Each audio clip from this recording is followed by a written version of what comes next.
Yo le bonagnon, j'espère que vous allez bien. Alors ça fait un petit moment que j'avais pas fait de vidéo sur la société en général en Corée du Sud. Alors je trouve ça intéressant de temps en temps de se fixer sur un point vraiment fixe de la société coréenne, de la comparer avec peut-être d'autres statistiques sur d'autres pays, et peut-être de voir les conséquences de ça sur la société en général. Et aujourd'hui on va parler des femmes dans l'armée. Alors vous allez me dire, les femmes dans l'armée, en quoi c'est un sujet qui peut être intéressant? Et bien en fait vous allez comprendre que c'est assez simple de voir qu'avec un seul chiffre des femmes dans l'armée, on peut en déduire énormément de choses. Et vous allez voir que ici en Corée du Sud, les femmes n'ont peut-être pas le même avis que les hommes. Alors pour la première partie, on va seulement s'intéresser sur les chiffres des femmes dans l'armée comparés à d'autres pays. Est-ce que la Corée du Sud est mauvais élève par rapport à un autre pays asiatique? Est-ce que la Corée du Sud est mauvais élève par rapport au monde entier? Et dans une deuxième partie, nous verrons un petit peu ce que les femmes en pensent. Alors l'armée en Corée du Sud et notamment le service militaire obligatoire, vous en avez entendu beaucoup parler avec les idoles K-pop masculins, puisque c'est obligatoire pour n'importe quel homme coréen.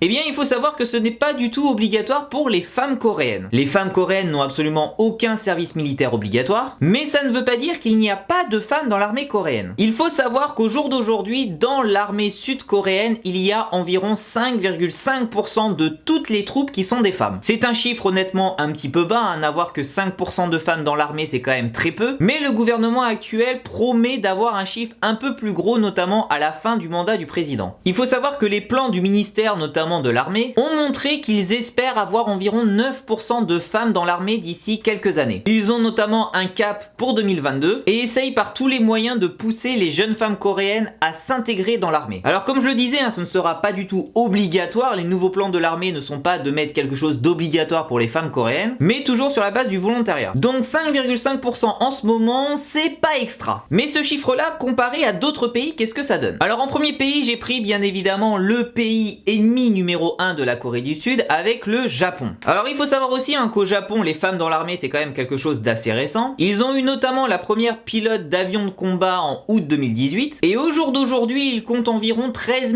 700 femmes dans l'armée pour environ 6% du total des soldats dans l'armée japonaise. Donc clairement entre la Corée du Sud et le Japon c'est kiff-kiff. C'est encore très fermé pour les femmes. On continue avec un grand pays militaire, les États-Unis. Les États-Unis on le sait sont beaucoup plus ouverts dans l'armée par rapport aux femmes. Et au jour d'aujourd'hui, quand on prend les nombres par rapport à certains corps militaires, parce que bien évidemment il y a l'armée de l'air, il y a l'armée de terre, il y a aussi également la Navy, et bien la part des femmes dans tous les soldats américains représente entre 16 et 18% de l'effectif total. Donc on est déjà à 3 fois plus de femmes dans l'armée américaine que dans l'armée coréenne ou dans l'armée japonaise. Donc là on voit clairement que la Corée du Sud est quand même assez en retard dans l'acceptation des femmes dans l'armée, mais ils essayent de pousser, comme je le disais, petit à petit à mettre de plus en plus de femmes dans l'armée. Et pour notre beau pays, la France. Eh bien pour la France, on est l'un des meilleurs élèves dans l'Europe. Il faut savoir que le taux de féminisation des militaires s'élève à environ à 15,3% dans l'armée et atteint 17,5% dans la gendarmerie. Donc c'est vraiment l'une des armées les plus féminisées d'Europe, donc bon point pour la France. Maintenant qu'on a vu que dans l'armée sud-coréenne il n'y a pas tant de femmes que ça, que pensent les femmes coréennes de ça? Alors aussi surprenant que cela puisse paraître, il y a énormément de femmes en Corée du Sud qui souhaitent voir le service militaire également obligatoire aux jeunes femmes. Il y a une pétition qui court notamment sur le site internet du gouvernement coréen qui a atteint plus de 100 000 signatures. Et que souhaitent ces 100 000 femmes en Corée du Sud? Eh bien pour avoir une égalité un petit peu plus poussée entre les femmes coréennes et les hommes coréens, beaucoup de jeunes femmes coréennes pensent que mettre l'armée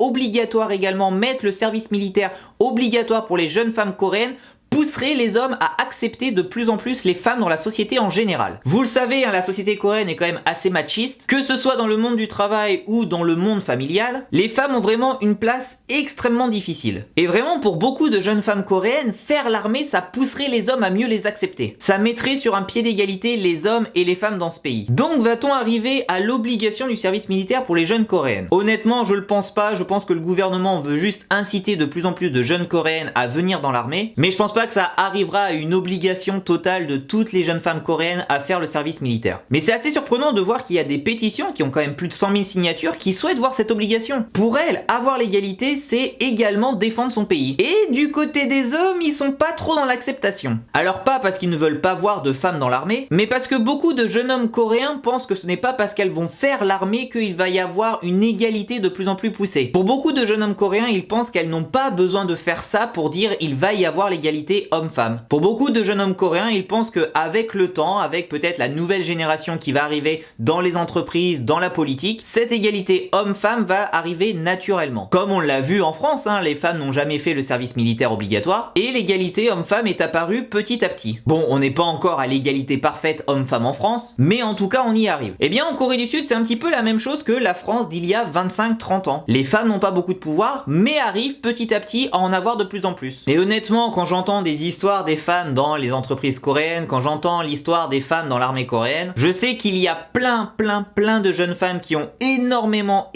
d'envie pour avoir cette égalité, et à mon avis ça arrivera dans les années à venir. Clairement, je m'en fais pas, la Corée du Sud deviendra comme la France dans peu de temps, faut juste être un petit peu patient. Donc les femmes dans l'armée, ça existe, ce n'est pas un mythe, et elles sont en tout cas, et ça c'est assez drôle à voir, prêtes à défendre leur pays coûte que coûte. Donc voilà, j'espère que ce petit point culture, histoire de la Corée du Sud vous aura plu. Moi je trouve ça cool parfois d'amener un point précis sociologique de la Corée du Sud, parce qu'il n'y a pas que la musique, parce qu'il n'y a pas que les dramas, il y a aussi une population coréenne qui a ses spécificités. Et quand vous voyez tous ces jeunes hommes en uniforme, notamment dans les métros, en les regardant vous vous dites pas tiens mais il y a combien de femmes coréennes dans l'armée? Moi en tout cas je suis là pour vous amener la réponse. Donc en tout cas merci d'avoir regardé cette vidéo, n'hésitez pas à mettre en commentaire si un jour par exemple vous voulez voir le service militaire obligatoire en France, que vous soyez homme ou femme, et nous on se retrouve dans les prochains jours pour une nouvelle vidéo. Neil Tashiman Nayon, Annyeong.